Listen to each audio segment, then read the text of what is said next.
ज्ञानव्यापी मामले पे कानून अपना काम कर रहा है, लेकिन इसमें सियासत जारी है। सर एक क्वेश्चन है।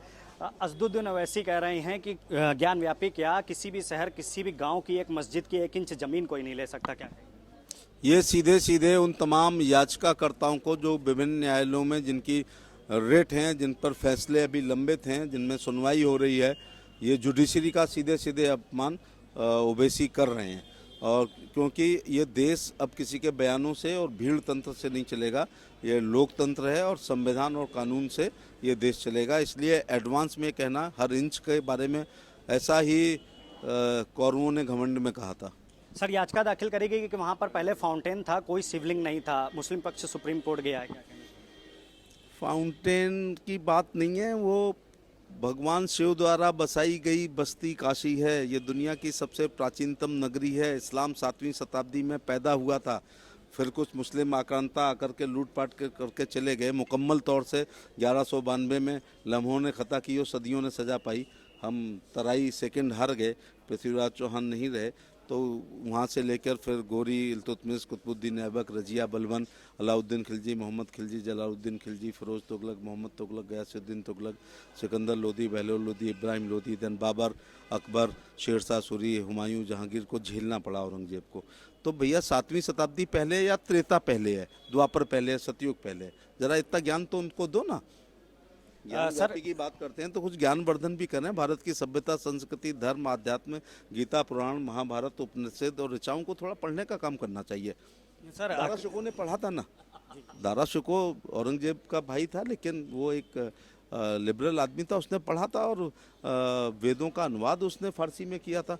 मैं ओवैसी को सलाह देता हूँ कि थोड़ी भारत के आध्यात्म को और उसके कल्चर को पढ़ें।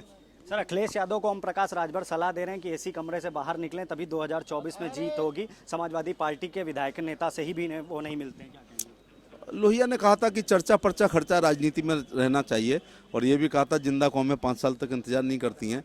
लेकिन अखिलेश यादव एक सुविधाभोगी राजनीतिज्ञ हैं और 4.5 साल वो ऐशगाह में रहे। 6 महीने पहले निकले थे, तो 6 महीने पहले घूमने से सरकारें नहीं बनती हैं। हमारी सरकार, केंद्र सरकार की लोक कल्याणकारी योजनाएं, राज्य की योजनाएं, मुख्यमंत्री का लॉ एंड ऑर्डर और बूथ मैं चूँकि बीजेपी कार्यालय में खड़ा हूँ, इसलिए इनको क्रेडिट देना चाहूँगा कि बूथ अध्यक्ष से लेकर राष्ट्रीय अध्यक्ष ने परिश्रम की पराकाष्ठा से जो पसीना बहाया था, उससे उत्तर प्रदेश में कमल खिला है। सर अंतिम प्रश्न है। आजम खान बजट सत्र में उनके साथ नजर नहीं आ रहे हैं और अखिलेश यादव लगातार सत्र में कानून व्यवस्था का हवाला दे रहे हैं कि उत्तर प्रदेश में कानून व्यवस्था बहुत खराब है, आंकड़ों को छिपाया जा रहा है। आजम खान के मुझे लगता है कि निजी दर्द हैं, क्योंकि समाजवादी पार्टी के गठन से लेकर समाजवादी पार्टी को इस ऊंचाई तक लाने में आजम जी का एक बड़ा योगदान है। लेकिन उन पर कुछ मुकदमे कायम हुए, वो तो मेरिट पर हुए होंगे, इसके बाद चार्जशीटेड हुए, बेल नहीं हुई। लेकिन जेल में हमारे यहाँ ये अधिकार है कि जेल में कोई मिलना चाहे तो एमएलए, एमपी और निरुद्ध व्यक्ति भी एमपी था, और जो मिलने जा रहे हैं वो भी एमपी हैं, तो जा सकते थे। लेकिन 3-4, 2-2.5 साल में अगर उन्होंने समय नहीं निकाला है। और मुलायम सिंह जाने जाते थे कि शादी ब्याह भागवत कथा में तक जाते थे, रसिया दंगल कव्वाली में भी जाया करते थे, और उनका कोई कार्यकर्ता जेल में निरुद्ध होता था तो वो उससे क्रिमिनल अगर ना हो, कोई मर्डर वर्डर ना हो, पॉलिटिकल हो या वैसे, तो वो जाया करते थे। ये आजम खां के निजी दर्द हैं। दूसरा, लॉ एंड ऑर्डर पर अखिलेश यादव के मुँह से कानून व्यवस्था ज़रा सुनना अच्छा नहीं लगता है, क्योंकि उनकी सरकार में ना कोई बहू सुरक्षित थी, ना बेटी, ना लड़की, ना दुकान, ना प्लॉट, ना मकान।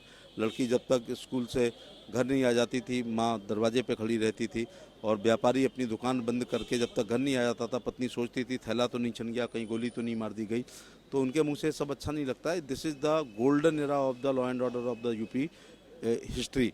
मैं मुख्यमंत्री जी का काल, जैसे गुप्त काल भारत का स्वर्ण युग था, ऐसे योगी काल उत्तर प्रदेश का स्वर्ण युग है। धन्यवाद हमसे बात करने के लिए। तो हमसे बात कर रहे थे केंद्रीय मंत्री एसपी सिंह बघेल जी, जिनका साफ तौर पे कहना है कि कानून व्यवस्था की बात अखिलेश यादव ना करें, कानून व्यवस्था की नसीहत उत्तर प्रदेश सरकार को ना दे, क्योंकि उत्तर प्रदेश सरकार की कानून व्यवस्था बेहतर है। वहीं आजम खान के मुद्दे पर उन्होंने कहा कि उनका निजी मामला है, निजी दर्द है, और दूरियां आज भी अखिलेश यादव और आजम खान के बीच बरकरार है। कैमरा पर्सन रोशन के साथ पुनीत मोहन, R9 न्यूज़, लखनऊ।